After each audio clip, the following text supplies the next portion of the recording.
Então, o tema da palestra é tecnologia CRISPR-Cas9 para edição genômica, tá? E aí, primeiro, pessoal, eu queria falar com vocês da edição genômica. Porque é o seguinte, às vezes a gente tem a ideia que que a edição genômica começou com o CRISPR, tá? E isso não é verdade. Está muito mais disseminado agora por causa do CRISPR, isso é uma verdade, tá? Mas a edição genômica, na verdade, ela vem sendo estudada desde os anos 70, tá bom? Então eu vou falar um pouquinho disso primeiro, tá? Então, em 1953, foi descoberto a dupla hélice do DNA, né? Desde então, já vem sendo questionado sobre a importância de mudar a sequência do DNA, né? Então, desde aí de 1953, já vem se questionando em relação a importância de mudar a sequência de DNA. Nos anos 70, começou o estudo da edição genômica em si, e daí em 79, aqui, ó, essa daqui é uma linha do tempo, em 79, teve uma edição genômica em fungos. E aí o processo começou a evoluir, tá? Então, em 85, começaram a se estudar o que a gente chama de zinc finger, né? Depois disso, veio o TALEN, né? Que são outros tipos de nuclease, aí já no ano 2000, né? Paralelamente a isso, então, em 87, vinha se estudando, se discutindo para que serviam os CRISPRs em bactérias. Isso foi evoluindo até que em 2013 veio a utilização desse CRISPR, que é um sistema que tem naturalmente em bactérias, vou discutir isso com vocês, tá? Para a edição genômica, certo? Então, isso vem se desenvolvendo em 2012 e 2013, o uso do CRISPR para a edição genômica, tá? Mas a edição genômica já começou antes, né? E aí, eu vou discutir com vocês 3 técnicas que as pessoas começaram a fazer edição genômica, né? Que é o zinc finger, o TALEN e o CRISPR, tá? Zinc finger e TALEN eu não usei, então eu vou falar pouco, mas é só para a gente comparar com o CRISPR, tá? E aí a técnica de CRISPR que disseminou a edição genômica, tá? Então aqui, ó, o zinc finger, TALEN e o CRISPR, tá? Eles usam, pessoal, a base. Qual que é o pensamento tanto do zinc finger, quanto do TALEN, quanto do CRISPR-Cas9, tá? Quebrar, cortar a dupla fita de DNA, certo? Isso abre um buraco na dupla fita de DNA. E aí, as pessoas podem usar, o pesquisador pode usar 2 metodologias, tá? Então, abre-se um buraco na dupla fita de DNA, né? Corta, então fica um buraco. Você pode não fazer nada, e aí a célula, ela tenta reparar aquele buraco colocando nucleotídeos aleatórios, tá? Que é esse caso de cima aqui, certo?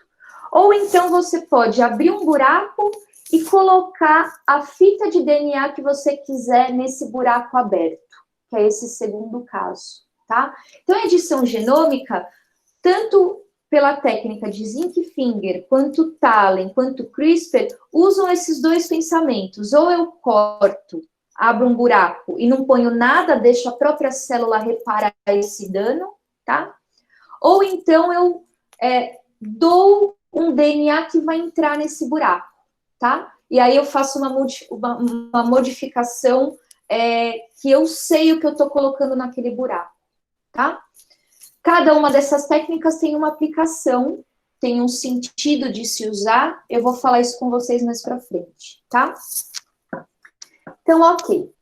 Então, vamos começar com as técnicas mais antigas de edição genômica, que é zinc finger e TALEN, tá? Então, vamos lá. A mais antiga de todas.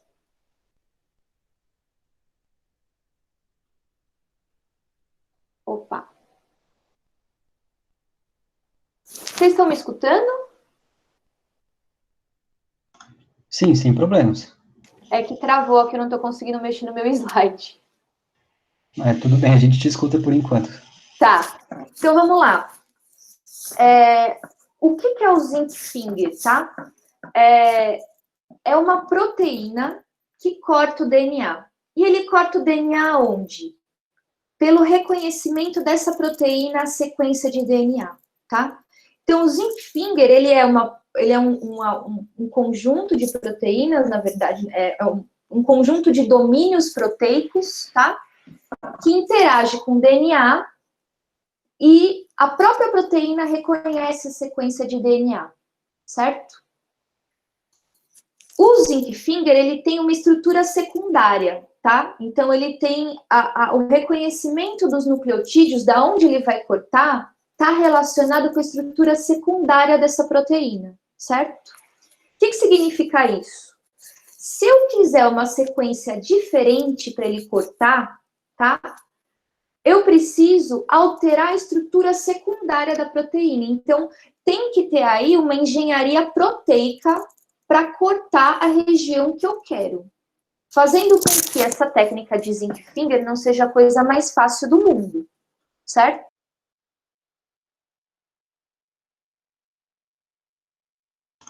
Pessoal, a gente teve provavelmente algum probleminha aí com a Karina, e vou pedir para vocês aguardarem um pouquinho. Provavelmente ela teve algum problema com o computador dela, e daqui a pouco ela retorna. Certo? A gente pede a paciência de vocês porque acontece. Obrigado.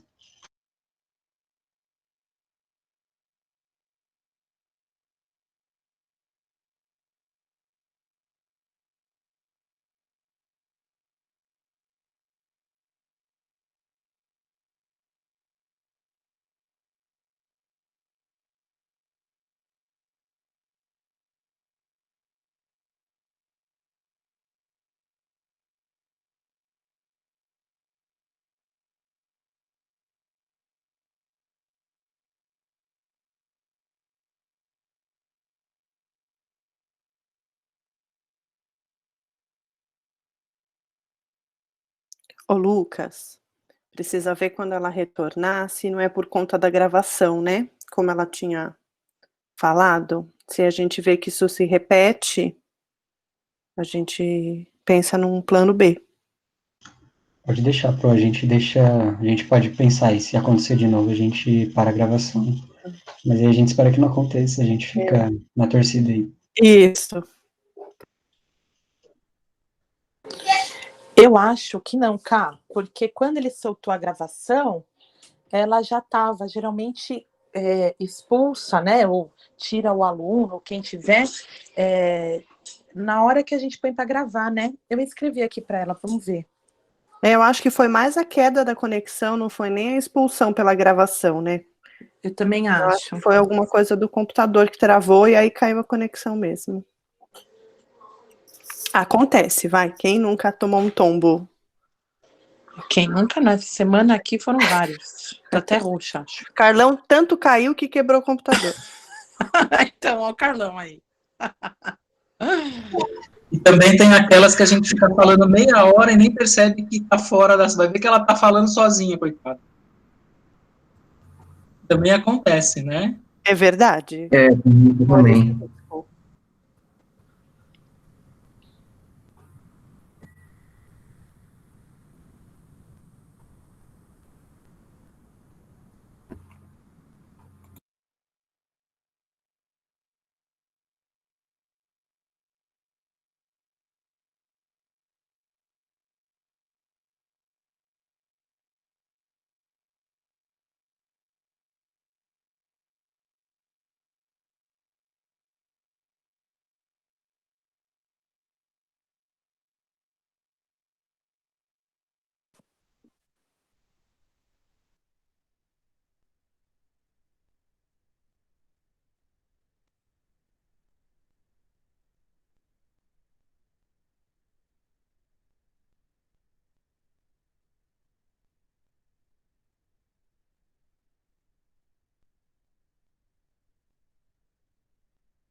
Oiê, ela já tá voltando, tá?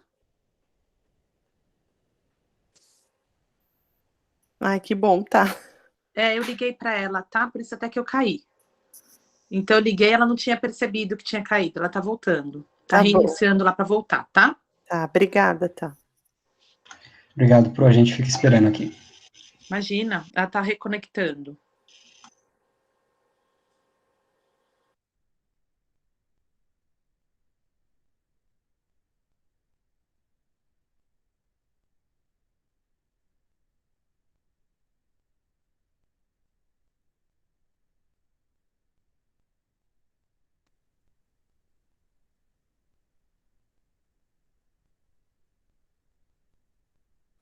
Gente, voltei. Até onde vocês me escutaram? Ai, você estava começando a falar do Zinc Finger, Karina. Oh, meu Deus. Tá bom. Vou voltar lá. As emoções do virtual. Deixa eu abrir aqui. O slide de novo. Então, vamos lá. Eu não sei se eu tô repetindo, se eu tô repetindo, vocês me avisam, tá? Porque eu não sei aonde eu parei. Mas, vamos lá. O zinc finger, ele é encontrado em eucariotos, tá? O que eles fizeram? Pegaram esse sistema para usar como ferramenta de biologia molecular, certo? E o que é o zinc finger? Ele é proteico, tá? Uma estrutura proteica que reconhece as sequências de nucleotídeo. É a proteína que reconhece a sequência de nucleotídeo do DNA. E aí faz um corte na sequência reconhecida, tá? Ok.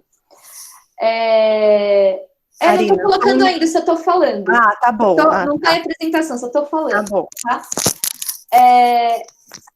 Então, o zinc finger, ele é a proteína que reconhece a sequência de DNA, se liga naquela sequência e corta a dupla fita, tá? Para reconhecimento dos nucleotídeos, o zinc finger, ele usa a estrutura secundária da proteína. Então, a estrutura secundária que reconhece os nucleotídeos, aí faz o corte, tá? Ok. O que faz com que o zinc finger seja uma ferramenta difícil? Por quê? Quando você faz edição genômica, você quer cortar uma sequência específica, certo? Então, quero cortar aquela sequência específica. Para o zinc finger reconhecer a sequência de DNA naquela sequência, eu preciso fazer uma engenharia da estrutura, conhecer a sequência que eu tenho interesse que ele clive, certo? Então, é uma ferramenta difícil, tá? Depois disso, veio o Talem, tá? Então, primeiro veio o zinc finger, depois veio o Talem. Da onde que descobriram o Talem? O Talem, ele está presente numa bactéria que infecta planta, que, se eu não me engano, o nome é Xanthomonas, alguma coisa do tipo, tá? E aí, o que tem no Talem? O Talem, ele tem um mecanismo parecido com o zinc finger, tá? É uma proteína que reconhece a sequência de DNA, certo? Quando a proteína reconhece a sequência de DNA, corta a dupla fita, tá? Só que qual que é a diferença do Talem para o zinc finger? Qual que é a vantagem? Não é a estrutura secundária que reconhece a sequência de nucleotídeos, são aminoácidos. Então, é uma sequência simples de aminoácido que reconhece nucleotídeos. Qual que é a vantagem? É muito mais fácil de fazer alteração numa sequência de aminoácidos. Vou colocar. É muito mais fácil. É que eu estou procurando aqui a apresentação de novo. É muito mais fácil alterar uma sequência de aminoácidos do que a estrutura secundária de uma proteína, tá? Deixa eu abrir aqui. Vou colocar a apresentação.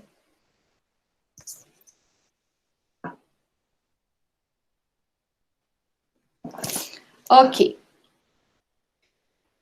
Então, vamos lá. Então, o zinc finger é uma estrutura proteica, tá? Que a estrutura secundária da proteína reconhece uma sequência do DNA e vai lá e faz o corte, tá? Certo? Esse é o zinc finger, tá? Ok. E aí, o TALEN, tá? O que é o TALEN? Também é uma estrutura proteica, só que ao invés de ter uma estrutura secundária que reconhece a sequência de nucleotídeos, é uma sequência de aminoácidos, certo? Daí, tem uma interação com a fita de DNA e o corte, tá? Ok. Então, o TALEN é muito mais fácil de você manipular. Por quê? Porque você só muda a sequência de aminoácidos, não uma estrutura secundária de uma proteína, certo? Ok. E aí veio o CRISPR para revolucionar, porque o CRISPR é muito mais fácil. Por que o CRISPR é muito mais fácil?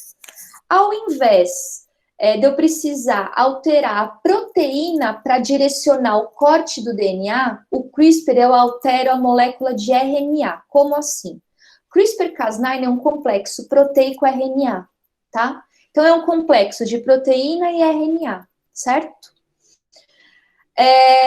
Como que tem o corte da fita de DNA, tá?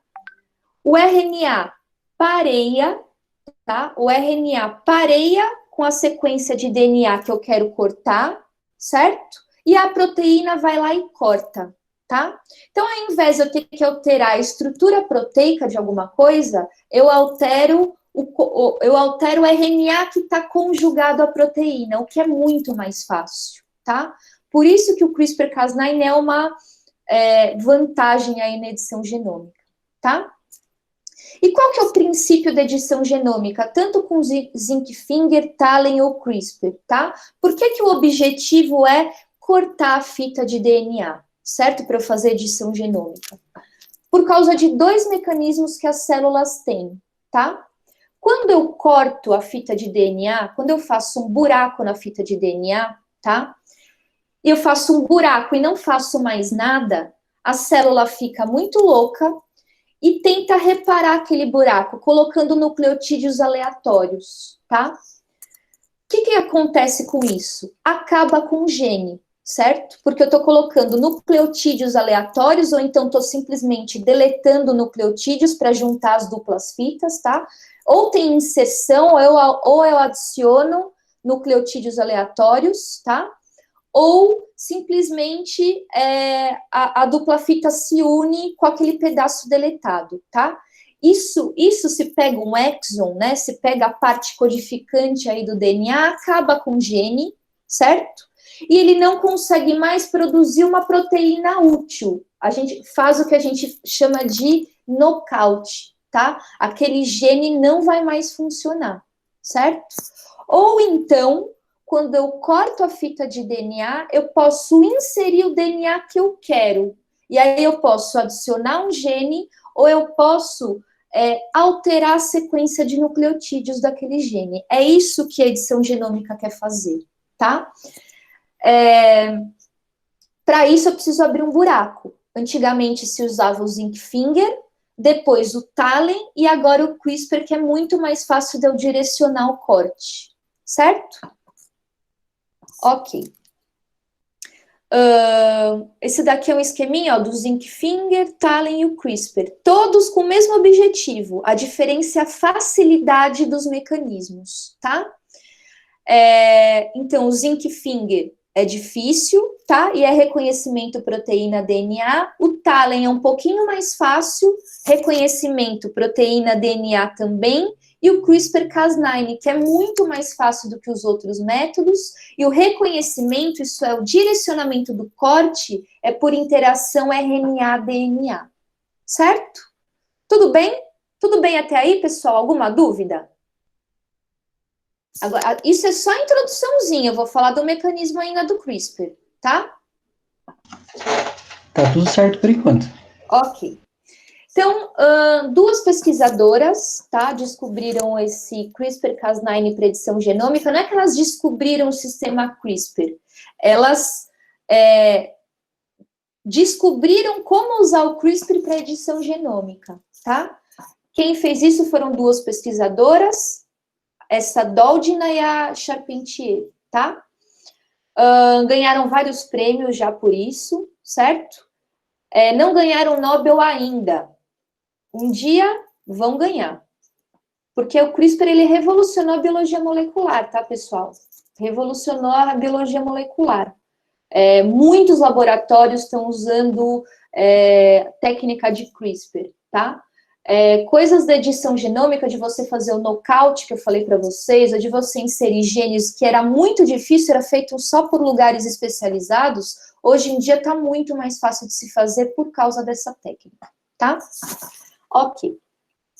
Mas esse CRISPR-Cas9, apesar da gente usar como ferramenta de biologia molecular, não é um sistema artificial. A biologia molecular, ela não costuma usar um sistema artificial para usar como ferramenta. Normalmente, o que a biologia molecular faz é pegar sistemas de outros organismos, tá? Pegar sistemas que é visto na natureza e direcionar isso para usar como ferramenta de biologia molecular, tá? Então, com CRISPR-Cas9 não foi diferente, certo? Da onde que foi tirado esse sistema CRISPR-Cas9, tá? Então, esse sistema CRISPR, ele foi descoberto em 87, encontrado em várias bactérias, tá? E aí foi descoberto aí no começo do ano 2000 que o CRISPR em bactérias, então, sabia que existia CRISPR em bactérias, tá? Só não sabia para que ele servia nas bactérias, qual que era a função do CRISPR nas bactérias, tá? E se viu no começo dos anos 2000 que é o sistema de defesa, um sistema imune aí das bactérias, certo? Tudo bem? Checando para ver se eu não estou travada, voltando. Tá, então, o sistema CRISPR, ele é o sistema de defesa aí das bactérias, tá? Como eu falei para vocês, o sistema CRISPR-Cas9 tem várias bactérias, tá? Esses daqui são exemplos de algumas delas, tá bom? Ok. E aí, depois eu volto nesse slide e vou aqui primeiro. Então, como assim que o CRISPR-Cas9 funciona como um sistema de defesa das bactérias? Então, existe bacteriófagos, né? Então, são vírus que infectam bactéria, e como qualquer vírus, sendo de bactéria, eucarioto, enfim, o vírus, ele vai lá e coloca o material genético dentro daquele organismo, certo? Então, quando o bacteriófago, que é o vírus que infecta a bactéria, coloca o material genético dentro da bactéria, esse material genético, ele é integrado no genoma da bactéria, tá? Ok. Então, teve aí um primeiro momento de infecção, o vírus colocou o material genético dele dentro da bactéria, porque é assim que ele prolifera, né? E aquilo se integrou, aquele material genético se integrou no genoma. Beleza. Ok. A bactéria permaneceu viva, se recuperou, passou aquilo, ok. O que acontece? Quando o material genético do vírus se integra no genoma da bactéria, forma o que é chamado de CRISPR array, tá? Que são partes de DNA que ficam lá no genoma da bactéria, certo? Esse material genético, ele é intercalado com regiões repetitivas, certo? Ok. E aí, o que vai acontecer? A bactéria vai começar a produzir a enzima Cas, tá? Que é ela que faz o corte no DNA, tá? Outra coisa que a bactéria vai fazer é transcrever esse tracker aqui, ó, RNA, tá? Esse RNA, certo? Esse RNA que eu tô apontando aqui, com a Cas9, forma um complexo proteína-RNA, certo? Junto disso, vai também ser transcrito essa parte de CRISPR array, todo esse material genético que está espaçado em regiões repetitivas, tá? Certo? Então, o que eu vou ter? A bactéria vai produzir a proteína Cas, a bactéria vai produzir esse RNA laranja aqui, que forma o complexo proteína, né, enzima RNA, e também vai transcrever esses RNAs, esse material genético aqui, que está espaçado por regiões repetitivas, tá? Esse RNA, além de se ligar com a proteína, ele também se liga nesse RNA aqui, nesses produtos de transcrição que estão intercaladas com regiões repetitivas, tá? Então, eu vou ter esse RNA aqui laranja, ele pareia com essas regiões repetitivas, com esse material genético que veio de fora, tudo isso forma um complexo com a Cas9, certo? Quando um fago, quando um bacteriófago infectar a bactéria novamente e jogar o material genético para dentro da bactéria, a Cas9 vai reconhecer esse material genético, porque ela já tinha o CRISPR para esse material genético, e vai cortar o material genético viral, impedindo que ele infecte novamente essa bactéria, tá? Então, ó, o vírus jogou material genético aqui, que é esse verdinho escuro, certo? Esse verdinho escuro aqui, ó, ficou entre regiões repetitivas, que é esse marrom. Tudo isso é transcrito, ó, o verdinho escuro aqui, tá? Junto disso vai ser transcrito esse material genético aqui, que é o laranjinha, que é da própria bactéria, tá? O laranja pareia com essas regiões repetitivas que tem o verdinho que veio do vírus, certo? Junto disso tem a produção da Cas9. Essa região aqui, ó, com o verdinho do vírus aqui, certo? Que é RNA, forma um complexo com a Cas9, que é isso daqui, que é proteico, tá? Quando o vírus entrar, essa região verdinha vai parear com o material genético do vírus. A Cas9 vai lá e corta, degradando o material genético viral.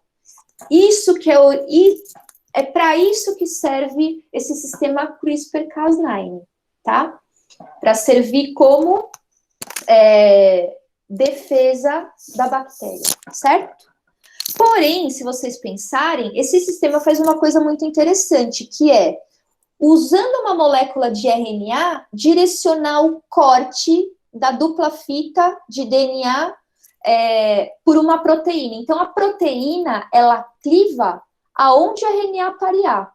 A proteína, ela é guiada pela fita de DNA. Isso que é muito interessante nesse sistema, certo? Tudo bem? Ok. Alguma dúvida aí? Tudo certo por enquanto, Karina. Tá bom, beleza. Não sei se isso é bom, se isso é ruim, se estão entendendo tudo ou se não estão entendendo nada. Mas tá bom, espero que estejam entendendo tudo. Vamos lá. E aí, quando estavam fazendo essa pesquisa de CRISPR, né, viram que tinham algumas diferenças e foram separando esse sistema CRISPR em tipos, tá? E aí viram que é o seguinte, o sistema tipo 1 e tipo 3 tem um complexo Cas enorme, tá? Isso é, são várias proteínas ligadas, tá? Só que eles viram que tinha o sistema que eles deram o nome de tipo 2, que usava uma única proteína, tá? Isso é, uma única proteína conseguia formar o complexo com RNA, reconhecer a região pareada e cortar, certo? Ok. Quando descobriram esse sistema tipo 2, pensaram, é ótimo para biologia molecular. É uma proteína só que faz tudo, certo? Separaram esse sistema tipo 2, tá? Ok.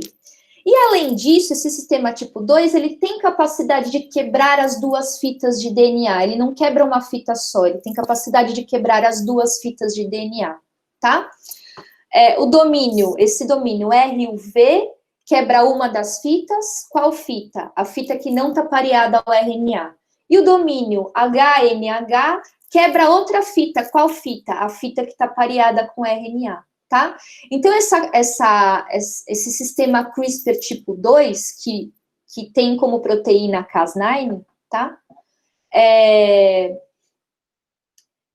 esse sistema, ele tem uma proteína única, e essa proteína tem esses dois domínios, que tem capacidade de quebrar as duas fitas de DNA, certo? Ok? Tá bom. Então, o pessoal ficou com isso na cabeça, certo? É um sistema simples que cliva as duas fitas, onde eu posso direcionar usando um RNA e uma proteína única, que é a Cas9, tá? Maravilha. Ok. Foram estudando essa Cas9, tá? Como que a Cas9 funcionava, qual que era a especificidade dela e coisas do tipo. E aí viram que essa Cas9, que faz parte do sistema CRISPR tipo 2, né? Então viram que essa Cas9, ela tinha algumas regras, tá? Quais regras? O RNA, que é o CRISPR, tá? CRISPR é a parte RNA, Cas9 é a parte proteica, tá, pessoal? CRISPR é a parte RNA, Cas9 é a parte proteica, ok. Então, essa Cas9, ela tinha algumas especificidades para cortar, ela tinha o RNA, que forma o complexo com ela, isso é o CRISPR que tá lá com ela, tá? Precisa ter algumas regras a ser seguidas. Quais são as regras? O RNA que pareia com o DNA-alvo, isso é, o RNA que pareia com a região que eu quero cortar, tem que ter 20 nucleotídeos, tá? Além disso, ele tem que ter uma sequência que chama sequência PAN, tá? O que é sequência PAN? É simplesmente um NGG, tá? Como assim? Então, eu tenho que ter um RNA, certo? Que pareia 20 nucleotídeos com o meu DNA-alvo.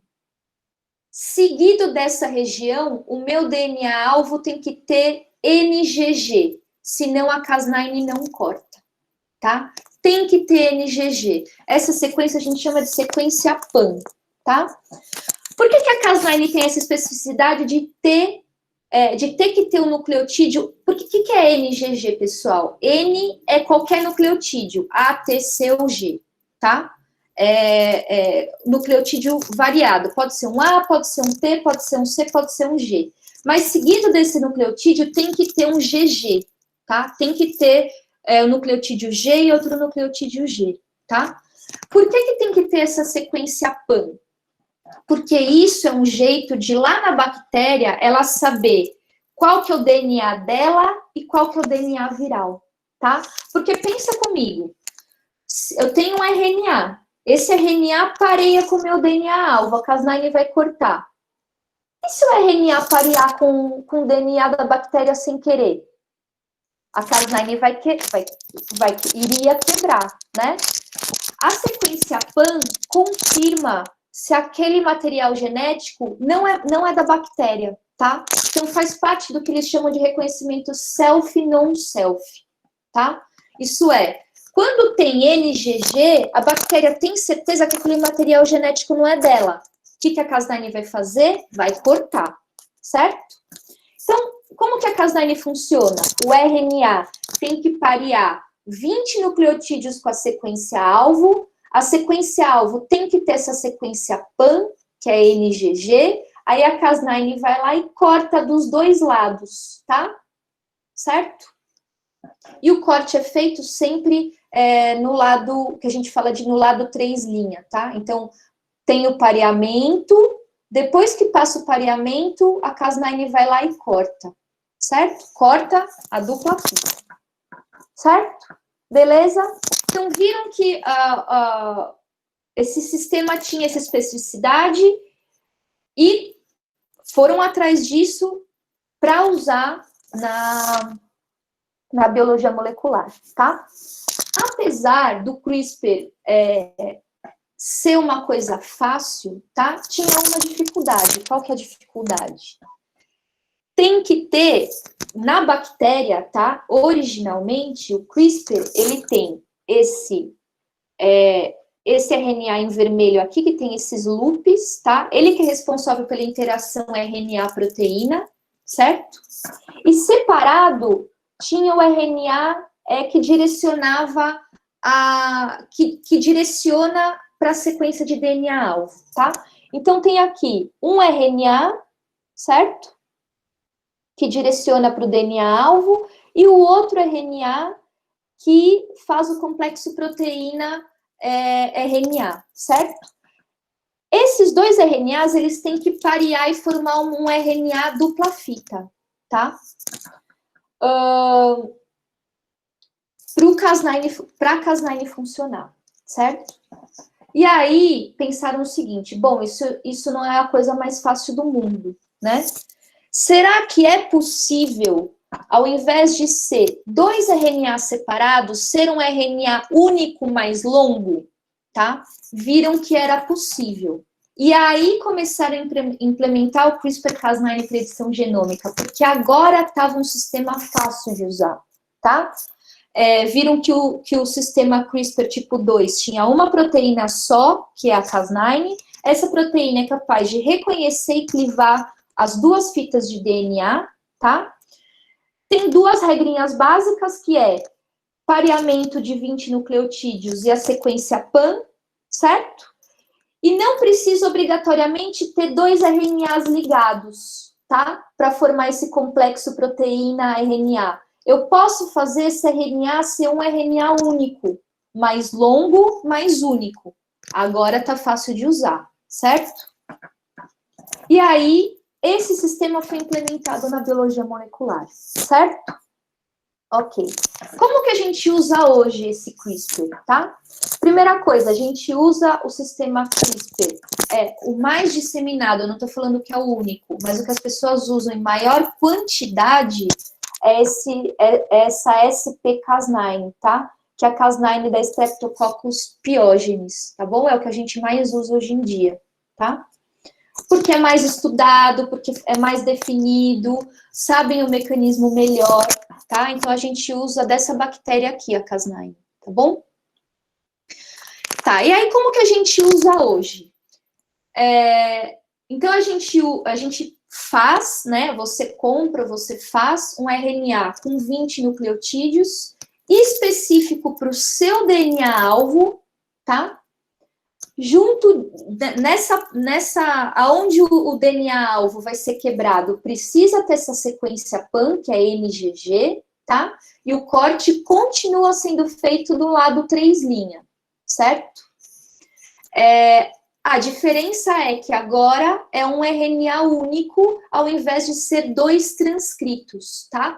Porque foi adicionado aí sequências de nucleotídeos que formam um loop aqui e permite que o RNA tenha essa conformação sem precisar ser dois RNAs separados, certo? Tudo bem? Tudo bem, pessoal, até aí? Tudo certo. Não Tudo tem, certo. sem problemas por enquanto. Tá bom. Beleza.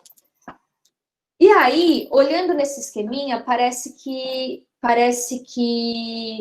esse RNA aqui, né, que está no complexo CRISPR-Cas9, né, é um bicho de 7 cabeças, mas na verdade, pessoal, não é, tá? Esse daqui é a sequência de um RNA, desse RNA fita simples. Ele pareia com ele mesmo, mas ele é uma fita só, tá?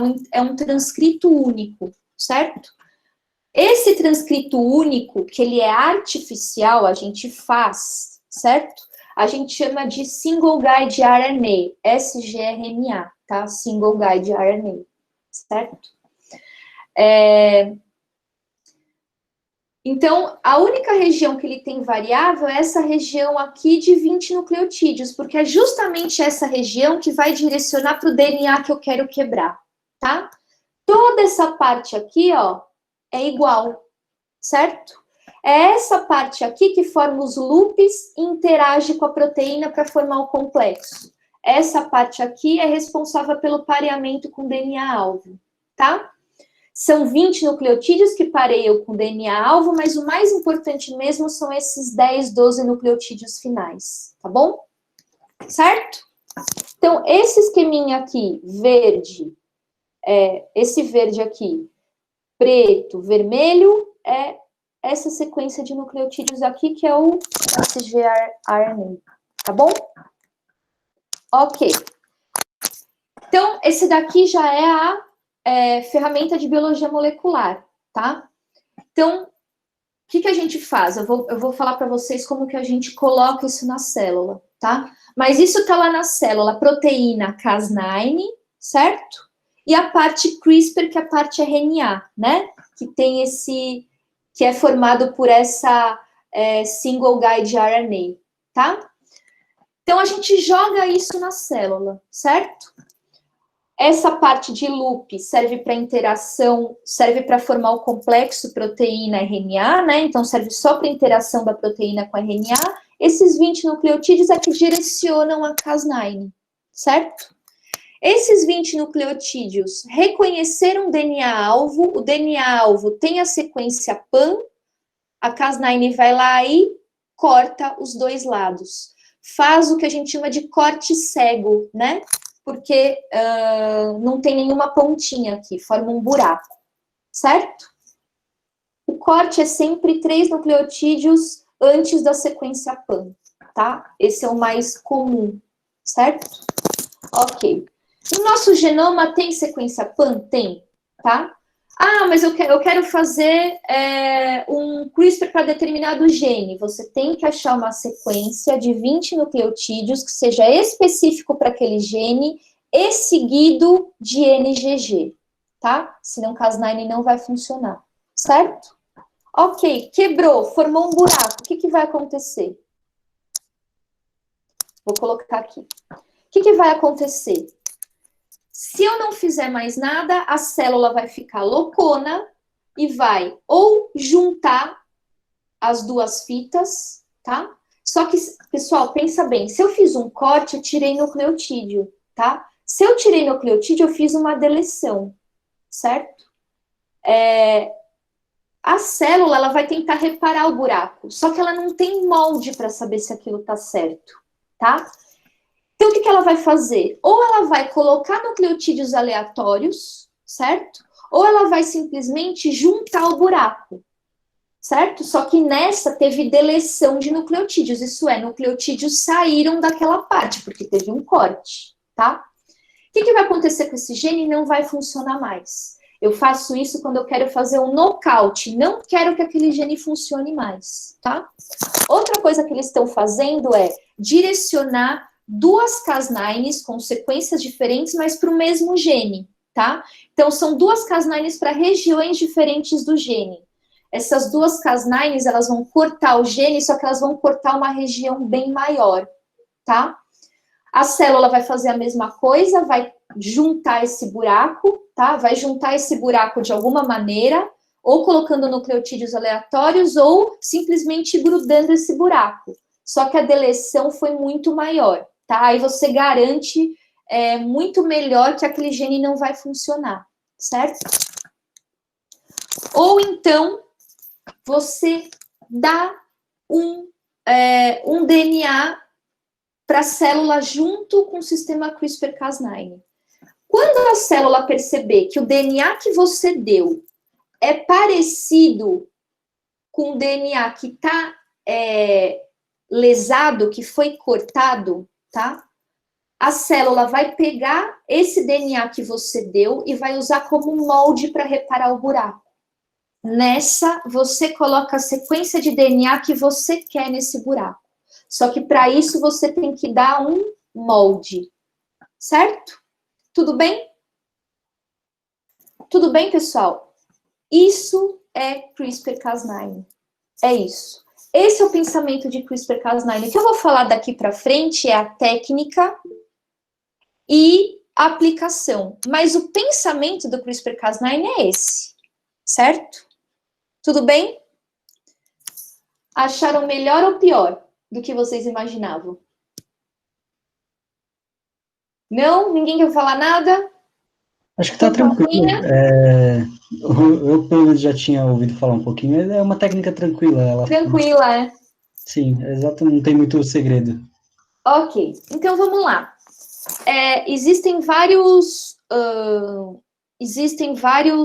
sites para design do sgRNA, tá?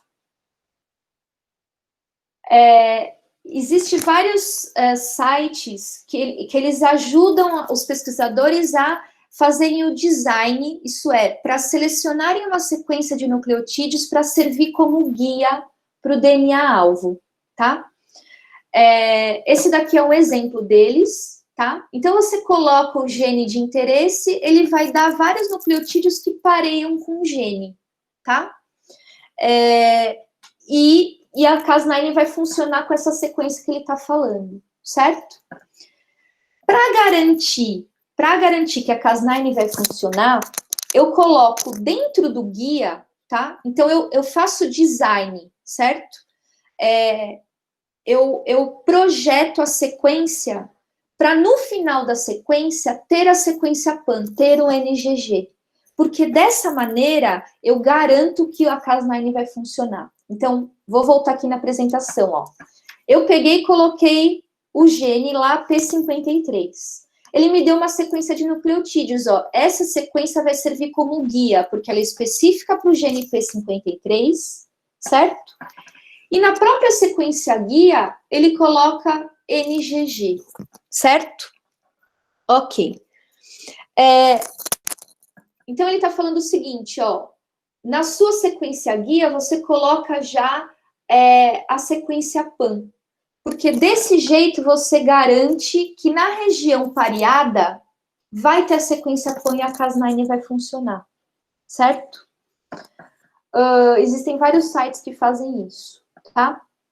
E aí, como que você faz isso numa célula? Isso eu quero fazer numa célula humana. Célula humana tem o sistema CRISPR-Cas9? Não, isso é de bactéria. Mas eu quero fazer o sistema CRISPR-Cas9 numa célula humana porque eu quero alterar, fazer uma edição genômica naquela célula, tá? O que eu faço? Eu uso um plasmídio. O que é plasmídio? Um DNA circular, tá? Esse DNA circular, ele é facilmente manipulado no laboratório. Eu consigo fazer manipulação, abrir, fechar, colocar coisa dentro, tá? Isso a gente chama de clonagem, tá? Isso é feito há muitos anos na biologia molecular, certo? Então, ok. Então, o que tem esse plasmídio? Esse plasmídio, ele tem a sequência da Cas9, tá? Esse plasmídio, ele tem a sequência para formar aqueles loops, certo? E nessa região colada com os loops, você vai lá e pode inserir a sequência que você quiser. Você abre esse plasmídio e coloca a sequência de interesse aqui dentro. Pega esse plasmídio e joga na célula humana, por exemplo. Quando a célula humana receber esse plasmídio, não é material genético? A célula humana vai achar que aquele material genético é dela. Vai transcrever, isso é, vai produzir o seu RNA guia, certo? Vai transcrever a Cas9 e vai traduzir a Cas9, isso é, vai produzir a proteína Cas9. Então, quando a célula, pode ser humana, pode ser de camundongo, pode ser de um monte de coisa, tá? Quando a célula receber esse plasmídio, que já está com a sua sequência guia inserida, porque você inseriu, você foi lá, desenhou a sequência de nucleotídeos, inseriu no plasmídio e está colocando dentro da célula. Estou fazendo isso no laboratório, tá?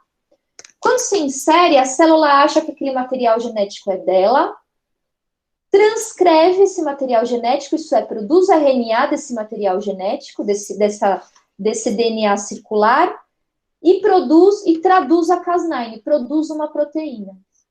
Quando a Cas9 encontra RNA guia, forma um complexo proteico, complexo proteína-RNA, e vai lá e edita o genoma daquela célula que você inseriu o plasmídio, tá? Dá para fazer isso utilizando uma partícula viral, porque, pessoal, esse plasmídio, esse DNA circular, ele tem que entrar na célula, isso é, ele tem que passar a membrana plasmática, tá? Você pode fazer com que esse plasmídio entre na célula utilizando uma partícula viral, normalmente utilizam lentivírus, tá? Utilizando uma partícula viral, certo? Que tem esse plasmídio dentro, tá? Ou utilizando polímero catiônico, tá? Ele é um polímero que forma uma micela, o DNA vai dentro e o polímero vai ao redor. E isso atravessa a membrana plasmática, tá? E aí você pode fazer isso em célula, você pode fazer isso em organismos, tá? Dá para fazer em camundongo, dá para fazer em humano, certo? Ok? E aí depende do que a pessoa quer fazer. Se você quer fazer nocaute ou se você quer simplesmente inserir um DNA de escolha, tá? Eu vou mostrar algumas aplicações mais pro final, certo? Outra coisa que dá para fazer também. E aí foi isso que eu fui fazer lá na Universidade de Boston. Eu já usei plasmídio, tá? Para cultura de células, mas eu fui aprender essa técnica que utiliza RNA, tá? Ao invés de utilizar um DNA circular, primeira coisa, pessoal, é o seguinte, eu mexo com zebrafish, tá? Zebrafish, ele é um modelo animal que está sendo mais utilizado atualmente. Mais utilizado, não é que ele é o mais utilizado, ele está aumentando a porcentagem de uso. Por quê?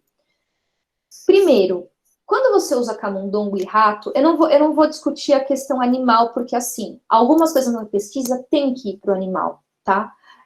Dá dó? Dá. Eu sofro? Sim. Mas assim, tem que ir para o animal, tem coisa que tem que ir para o animal, tá? É uma judiação? É. Mas, assim, desenvolvimento de drogas, essas coisas não tem como não fazer em animal, tá? Eu acho que a gente tem que substituir o máximo possível, sou a favor da substituição, mas tem coisa que, por enquanto, é insubstituível, tá? Então, ok. O mais utilizado hoje é camundongo-rato, isso não se discute, tá? Só que camundongo-rato são animais, são mamíferos, né? Que tem comportamento social, tem algumas coisas, tá?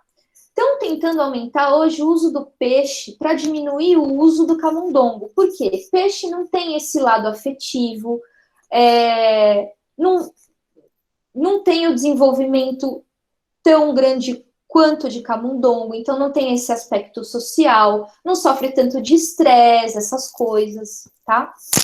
Então estão tentando usar peixes, né?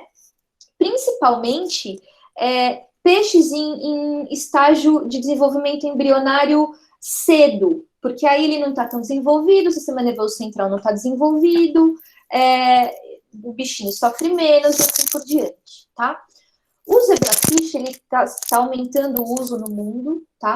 Ele tem 70% a 75% de homologia com humanos. Várias doenças do peixe têm a mesma progressão em humanos, tá? Câncer, doença do sistema nervoso central, doença vascular, super parecido com o zebrafish, certo? Ok, aí eu comecei a tentar aprender zebrafish, então fui para a Universidade da Califórnia para aprender zebrafish e fui para Boston para aprender CRISPR em zebrafish, tá? Só que o embrião de zebrafish, ele tem uma característica, ele não gosta muito de plasmídio. Plasmídio é tóxico para o zebrafish, tá? Para o embrião de zebrafish. Não é que é impossível de usar, mas é difícil porque a mortalidade é alta. Ele prefere muito mais RNA, tá? Ele aceita muito mais RNA, certo? Não é tão tóxico, tá? Ok. E aí, então, pensando no zebrafish, ao invés de dar o plasmídio, que é esse DNA circular, o que a gente faz? A gente faz in vitro transcrição, isso é, faz com que o DNA seja convertido em RNA. Então, eu vou injetar, e a gente faz com uma agulha, tá? A gente injeta na célula, naquele estágio que é single cell, célula única, né? É aquela célula ovo, tá? A gente injeta o RNA guia e o RNA mensageiro para Cas9, tá? Quando essa célula, então a gente coloca dentro dessa célula ovo injetando mesmo. Quando essa célula recebe esse RNA mensageiro e recebe o RNA guia, o RNA mensageiro vai ser traduzido. Quando a Cas9 virar, quando formarem a proteína Cas9, né, quando a célula ovo formar a proteína Cas9, ela vai se complexar com RNA guia, tá? Certo? Ok. E aí, isso daqui foi o experimento que eu fiz lá na Universidade de Boston, tá? O que aconteceu? Eu injetei no bicho um RNA guia para este gene, certo? Então, esse RNA guia, ele tem toda a conformação, eu fiz uma retinha porque eu não sou muito boa em desenho, tá? Mas esse RNA guia, ele tem a região que pareia e os loops, é igualzinho aquilo que a gente viu, tá? Ele tem os loops e a parte que pareia, tá? Opa. Então, esse RNA guia aqui, ele está direcionado a esse gene, tá? Então, joguei lá RNA mensageiro da Cas9 e esse RNA guia. A célula ovo vai traduzir o RNA mensageiro, vai formar a Cas9 e vai formar o complexo proteico CRISPR, que é esse RNA guia, e Cas9, tá? Quando o meu RNA guia parear com esse gene, a Cas9 vai cortar esse gene, certo? Vai causar uma deleção ou uma inserção de nucleotídeos randômicos e o gene não vai funcionar mais, certo? O que aconteceu com o meu bichinho? Ficou albino, porque esse gene, quando ele está nocauteado, ele causa o albinismo, tá?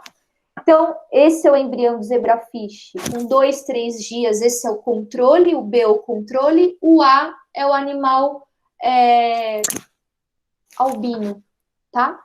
Porque teve nocaute desse gene, certo? Tudo bem? Bonitinho, né, o zebrafish? Esse tem uns 2, 3 dias, tá? Certo? Obviamente que se você mexe com o gene do albinismo, que tem um fenótipo que você consegue ver, você não precisa fazer uma análise genética para ver que seu CRISPR-Cas9 deu certo, que seu nocaute deu certo, né? Porque é visual, tá?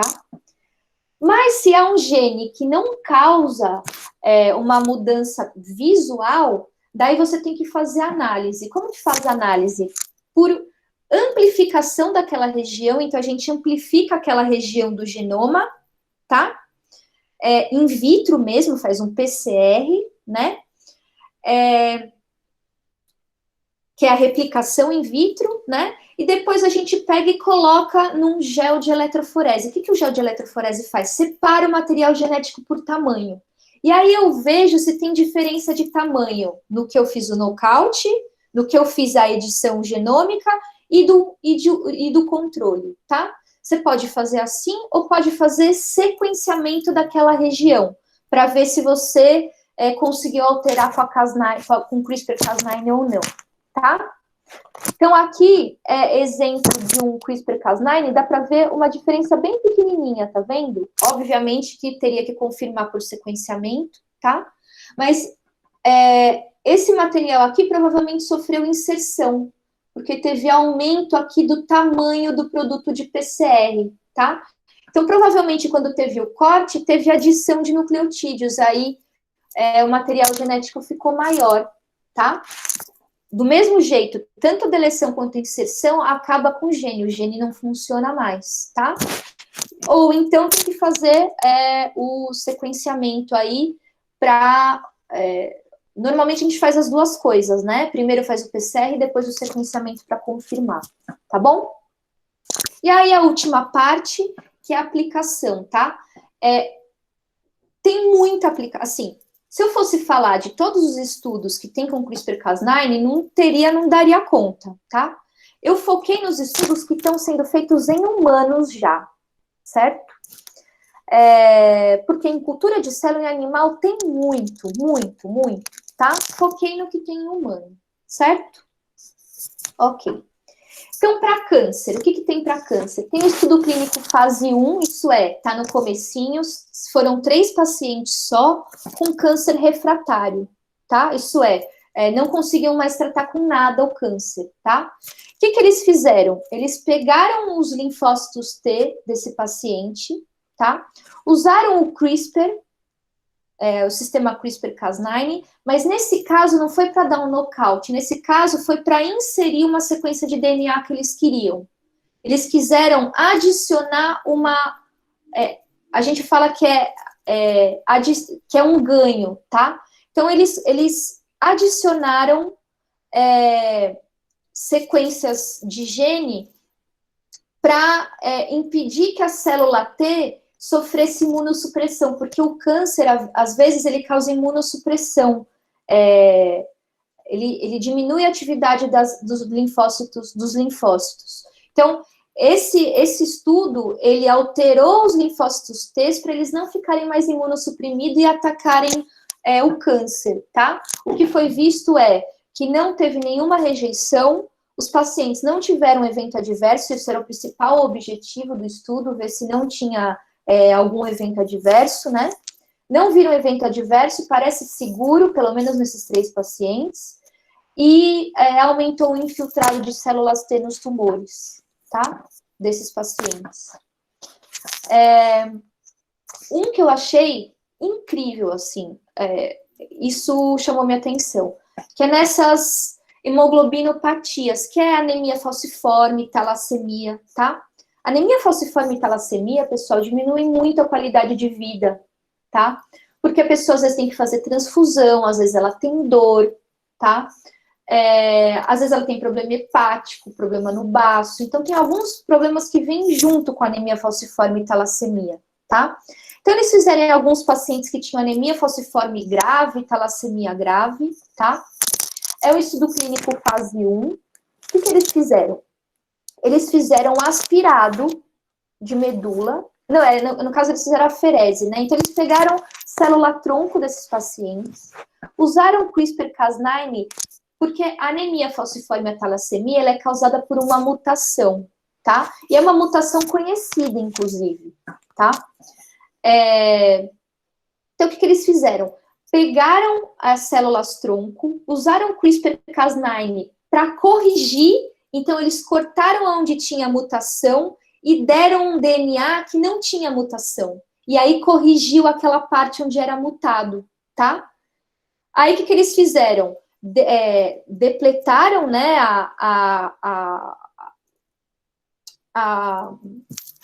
a medula do paciente e injetaram essa célula-tronco que foi alterada geneticamente e não tem mais a mutação, tá?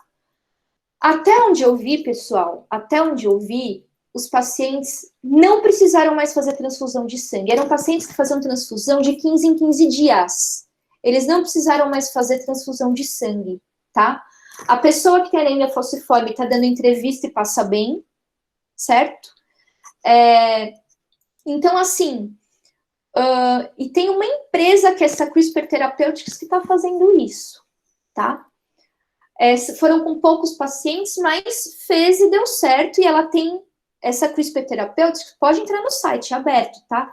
Tem vários estudos clínicos que eles estão fazendo, tá? Teve um pesquisador que usou, que fez uma correção de um gene que causa miopatia, tá? Então, causa problema cardíaco.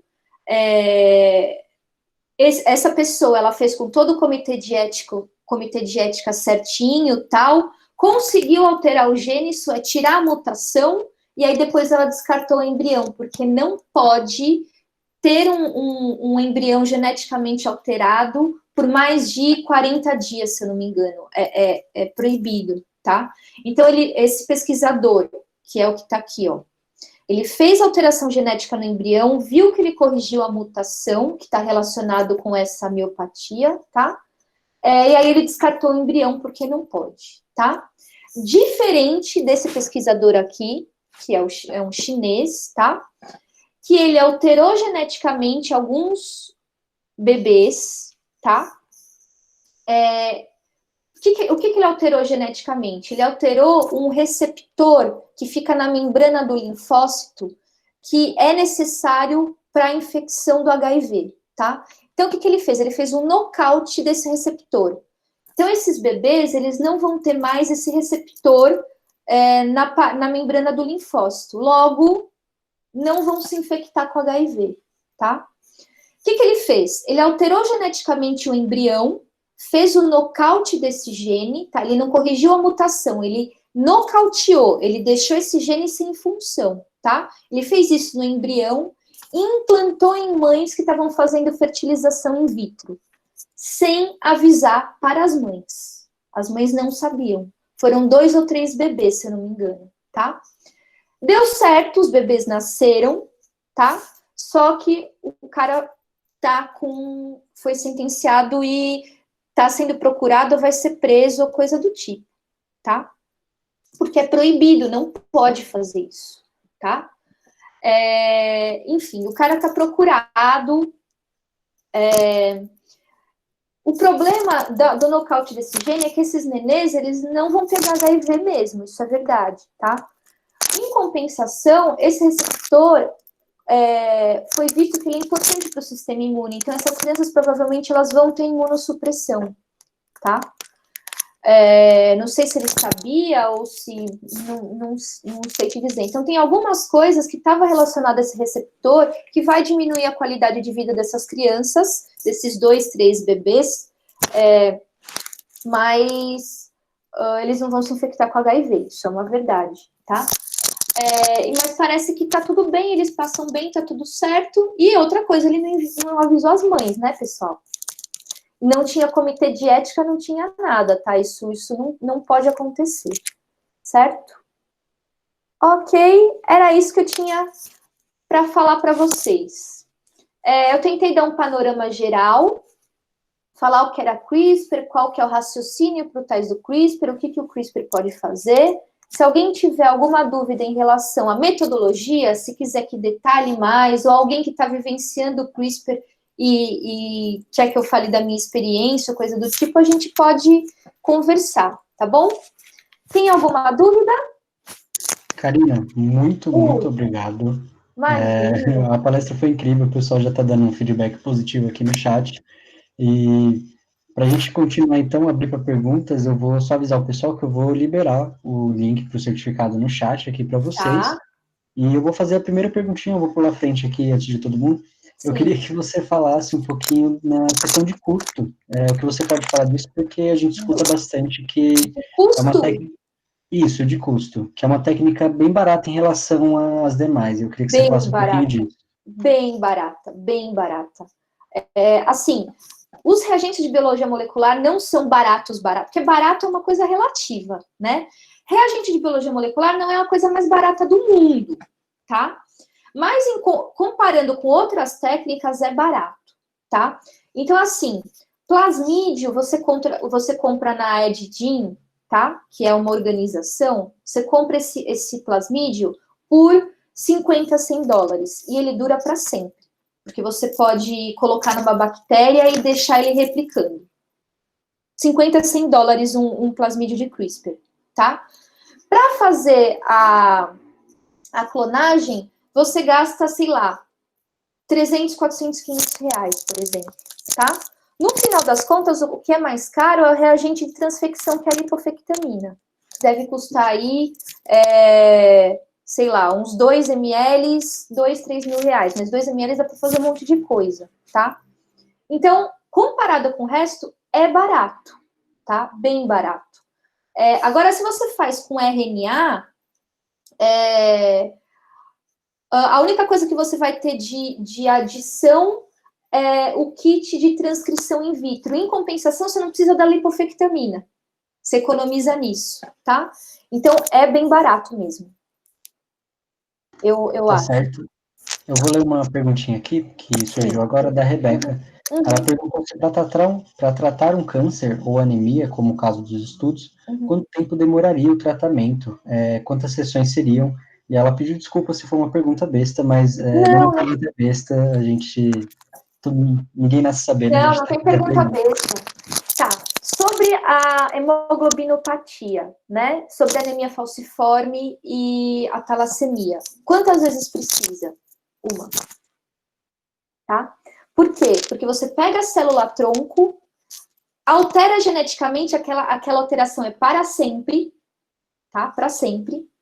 Aí você depleta a célula-tronco, a medula da pessoa, e coloca célula-tronco de novo, que vai repovoar aí a população de célula-tronco. Então, uma vez, tá? Uma vez.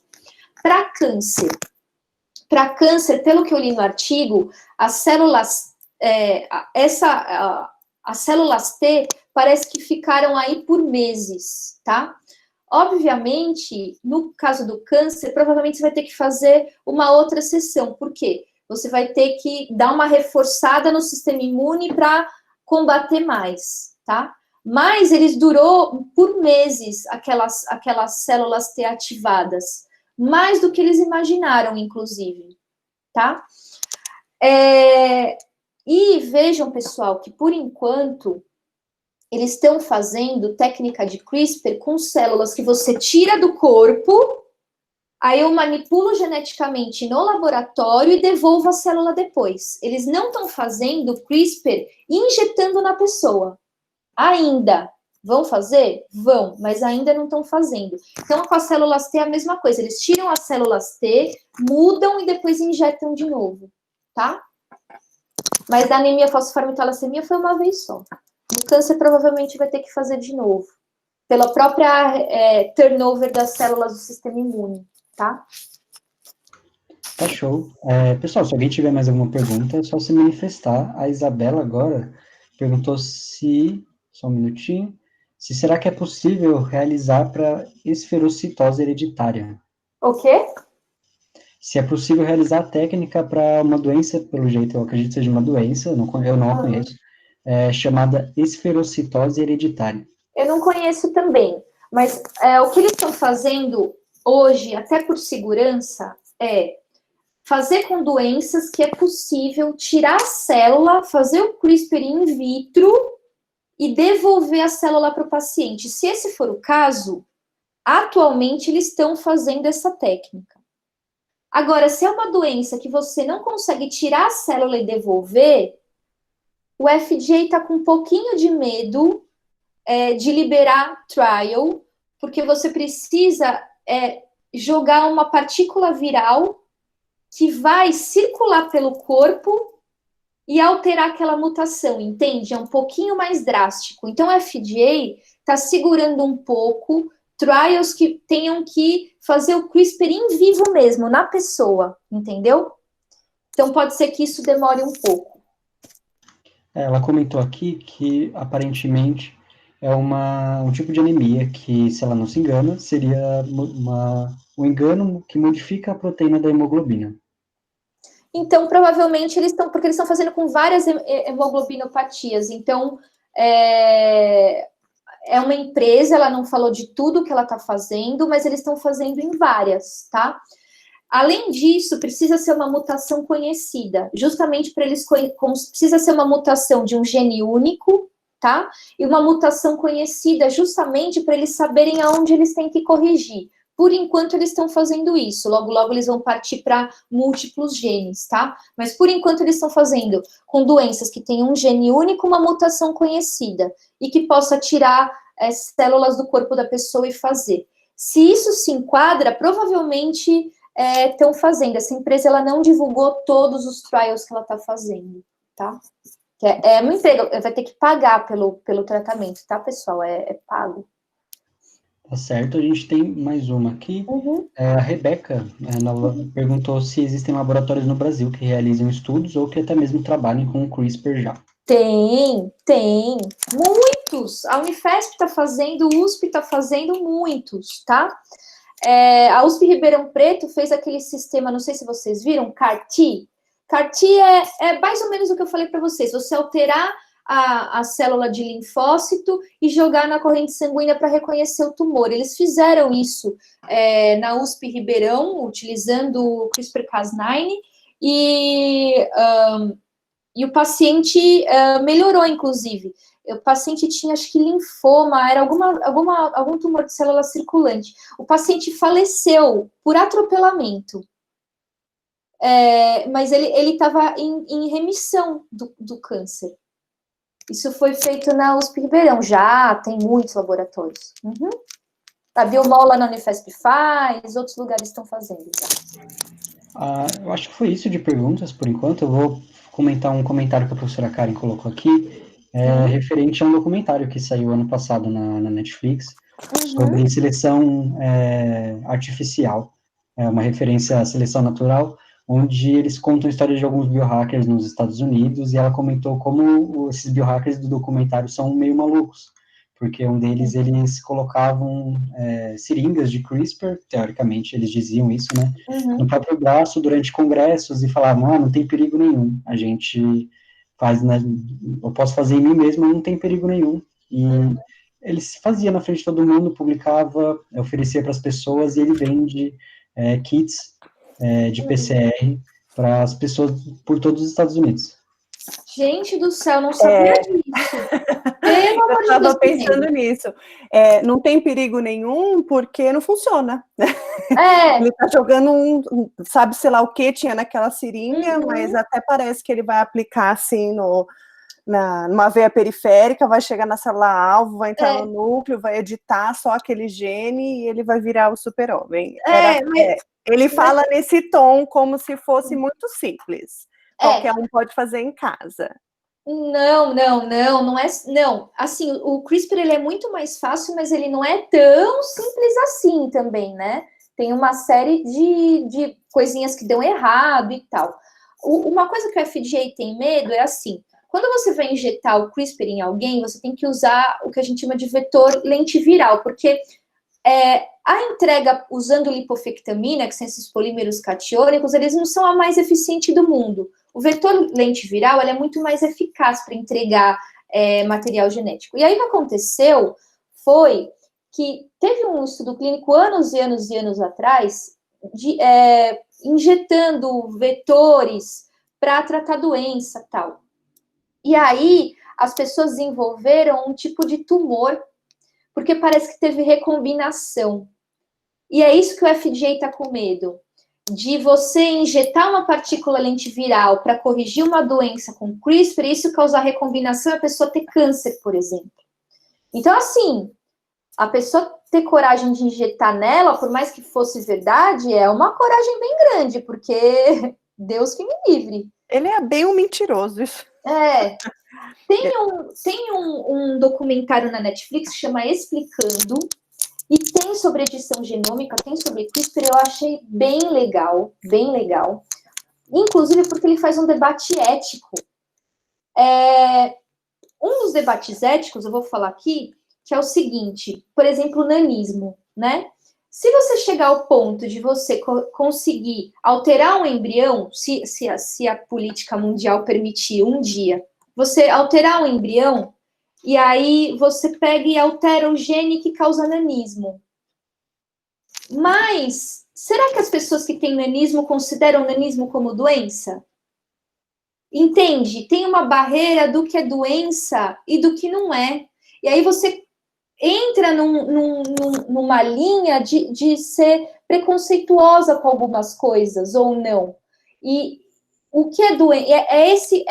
O documentário do Netflix, ele faz esse questionamento. Será que a gente tem discernimento de diferenciar o que é doença e do que não é? E até que ponto isso não pode ser usado para melhoramentos genéticos? E até que ponto isso é bom, né? Fica bem legal. Eugenista, né? Então é isso. Esbarra bem nessa questão eugenista. Sim. Que para várias coisas moleculares a gente esbarra nessa polêmica, sim, né?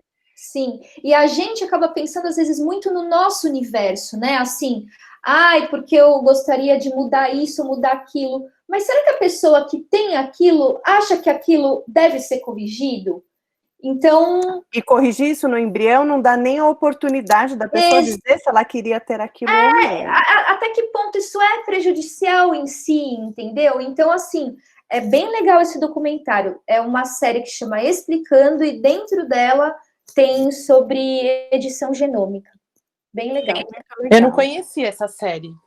Tem vários temas, né? Esse do Explicando, tem vários temas meio aleatórios, assim. E assim, ele explica de uma maneira legal, o CRISPR bem, não tem tanta informação, é bem leigo, mas assim, o ponto de vista ético que eu achei legal, entendeu? A discussão sobre isso, eu achei bem legal. Eu vou ler, então, uma última perguntinha aqui, para a gente poder encerrar já. Sim. E aí, qualquer recadinho final. A Ana perguntou se tem algum risco de efeito adverso em cascata, quando colocado em humanos. E ela diz in vitro, se conseguimos ter exatamente a ideia do que irá acontecer nos humanos. Tá. Se tem a noção, já te falo, se você tem a noção in vitro do que vai acontecer em vivo, não. Não. Assim, é muito distante o in vivo do in vitro. Por isso que você tem que usar um modelo animal muitas vezes para ter uma noção maior. É muito diferente, tá? Uma coisa que se vê in vitro, que provavelmente, se não for muito bem selecionado, vai acontecer em vivo, é o que a gente chama de efeito off-target. O que é efeito off-target? Aqueles 20 nucleotídeos ligarem com uma outra coisa também. E não nocautear ou clivar só o DNA-alvo. Clivar outro. Tanto é que in vitro a gente faz 2, 3 sequências diferentes. Para garantir que o efeito que a gente está vendo não é off-target, não é um alvo aleatório. Então, você tem que garantir que isso não vai acontecer em vivo, porque imagina, eu ia virar o samba do crioulo doido, né? E outras coisas que acontecem in vitro e in vivo é o perigo dessa recombinação, justamente pela partícula viral, né? Então, como que você garante que o fato de você... Ixi, travou? Tá tudo certo. Tô Tá? ouvindo normal. Então, como que você garante que o fato de você não colocar uma partícula viral não vai causar alteração em outra parte do DNA que você não sabe? Como aconteceu naqueles pacientes que injetaram lentivírus e tiveram um câncer, entendeu? Então, assim, até o momento, nas pessoas que fizeram CRISPR, que a gente chama de ex vivo, isso é, pegaram a célula, fizeram CRISPR no laboratório, e devolveram a célula para a pessoa, até o momento não teve evento adverso. As pessoas ficaram bem. Agora, você fazer um CRISPR in vivo no próprio humano, daí tem algumas coisas para se pensar, entendeu? E tem que tomar, quer dizer, o CRISPR tem que ser muito bem desenhado, porque não pode ter efeito off-target, né? Pegar outros genes, tá? Lucas, posso eu fazer uma pergunta rapidinho? Acho que esse assunto Karina, essa história do efeito off-target, que é sempre uma angústia que eu tive com relação à edição genômica no geral, quando a gente faz ex vivo, então, sei lá, no exemplo que você deu, tirei a célula-tronco da medula, fiz a correção, nesse caso, fiz a inserção de um gene correto, né, com sequência correta para corrigir aquela hemoglobinopatia. Antes de reinserir, eles devem testar zilhões de coisas, né? Porque como é que eu confirmo se não teve um corte off-target? Sequenciando o genoma inteiro. Então, na verdade, quando você desenha, você já sabe que se vai ter efeito off-target ou não. Que vai fazer blast para cruzar e comparar na sequência toda. Você já sabe. O que acontece é que tem genes que você não consegue pegar uma sequência que não tenha off-target. Não consegue. Porque a gente pode descobrir uma mutação. Teria que sequenciar o material genético da pessoa antes, ver se ela não tem uma mutação dela, que não causa efeito, que gera, coincidentemente, uma sequência daqueles 20 nucleotídeos. O que acontece é que, normalmente, se pega uma região de exon e um exon inicial. Normalmente, é uma região não muito variante, né? Tirando a pessoa que tem uma mutação em si. Mas eu acredito que eles façam algum tipo de sequenciamento em larga escala para garantir. Eu imagino que sim. Eu acho que por isso estão testando primeiro com as monogênicas, com mutações mais frequentes, porque se tiver 400 mutações descritas, você não sabe nem se o seu RNA vai encontrar o alvo, né? Por isso que eles estão fazendo doenças de um gene único com uma mutação conhecida, e células que você tire do corpo, justamente para ter um controle maior. Depois que eles tiverem noção da segurança, eu acho que isso vai se ampliar. Mas enquanto eles não têm ainda, eles estão fazendo desse jeito. Mas assim, eu imagino que eles façam um sequenciamento geral ali para ver se está tudo certo, mas quando você desenha, você já sabe. Você já sabe, os programas, eles já mostram todos os off-target. Entendeu? Ótimo, obrigada, Karina. Imagina. Quer falar, tá? Lucas, querem falar primeiro? Não, acho que eu tinha uma dúvida, mas mim. depois eu falo, depois eu converso, porque eu acho que por conta do horário já. Depois eu converso com ela. Bem, gente, eu acho que é isso. Eu só tenho a agradecer também às professoras por terem me oferecido e a Karina por ter topado o convite. Foi uma ótima palestra. A gente passou aí já 5 minutinhos do horário, mas acho que não tem muito problema, não, se alguém quiser continuar Meus fazendo alunos estão pergunta. liberados, porque a aula é minha. Então, a gente Aê! precisa ver se a Karina topa também. Estão se liberados para ficar ela. aqui, porque depois vão me encontrar lá. Pode parar. Se a Karina topar, eu acho que não tem problema. Enquanto isso, a gente Sim. vai Não tem encerrando problema, não. oficialmente. A gente só encerra oficialmente para poder falar para o pessoal aqui que eu vou fechar o certificado já. E agradecer formalmente a Karina, as professoras. Muito obrigado mesmo. Espero que possa repetir mais vezes a dose. Isso mesmo, Karina, obrigada. A gente Imagina. espera que um dia no presencial a gente possa retomar isso, quem sabe, né, escutar resultados seus, né, testando aqui nos seus peitinhos. Muito obrigada mesmo. Acho que, assim, os públicos aqui eram mais variados, né, gente que já teve biomol, gente que não teve biomol, Sim. então, sem dúvida, o quanto que foi absorvido vai mudar, mas sem dúvida você foi muito pontual na sua explicação, muito objetiva e clara. Eu acho que a grande maioria ficou pelo menos curioso, se não ficou 100% claro para todo mundo, ficou pelo menos curioso para conseguir raciocinar, né? Porque é uma coisa tão nova que se fala tanto que parece que, tipo, CRISPR, vamos sair fazendo CRISPR em tudo, mas espera aí, né? Vamos discutir todos os aspectos disso. E isso é muito legal. Muito obrigada mesmo. Imagina. Cá, obrigada, viu? Obrigada pela Imagina. explicação, pela atenção. Imagina. E eu acho que você já está intimada, né? Para um retorno Tá bom. presencial. Já foi intimada por todos os lados. Sim. A gente adora, né, Thaís? Ô, Lucas, a gente podia pensar num futuro, seja online, presencial, enfim, né? Porque às vezes a gente fala do presencial, mas é difícil se reunir no presencial, né? Porque é longe, porque tá não sei aonde. A gente podia fazer, tipo, uma mesa redonda, sabe? Uns debates. Muito legal. A gente discutir questão ética, técnicas, por que usa, por que não usa. Eu acho isso super legal, sabe? Trazer pessoas de outras áreas, usar modelo animal ou não. Eu acho que o ponto de vista ético é muito legal de se discutir e às vezes é difícil a gente pensar em todos os aspectos, né? Precisa ter várias pessoas para discutir, porque diferentes vivências, diferentes experiências. Pode falar, Lucas. Professora. Não, pode falar. Não, eu só queria complementar que você falou da ideia, e aí eu queria falar que a gente já está pensando, a gente já está planejando umas coisinhas assim, para a época durante as férias aí, que a gente vai estar provavelmente em casa ainda, as faculdades não devem voltar tão cedo, e a gente já está pensando em umas ideias desse sentido aí, estão todas convidadas a participar. Eu acho que vai ser bem legal, uma discussão vai ser bem... Assunto tem para algumas horas. E assim, eu acho que a gente tem que discutir, porque senão as coisas vão sendo feitas e a gente só vai vendo. E quando viu, foi um horror, entendeu? E não pode ser só técnico, né? O técnico é importante, porque, né, são eles, alunos, que muitas vezes vão para a bancada fazer isso num futuro próximo. E eu acho que a gente tem uma obrigação de, quando ver coisas que a gente não acha certo, de questionar aquilo. Não só esperar um negócio ruim acontecer e entendeu?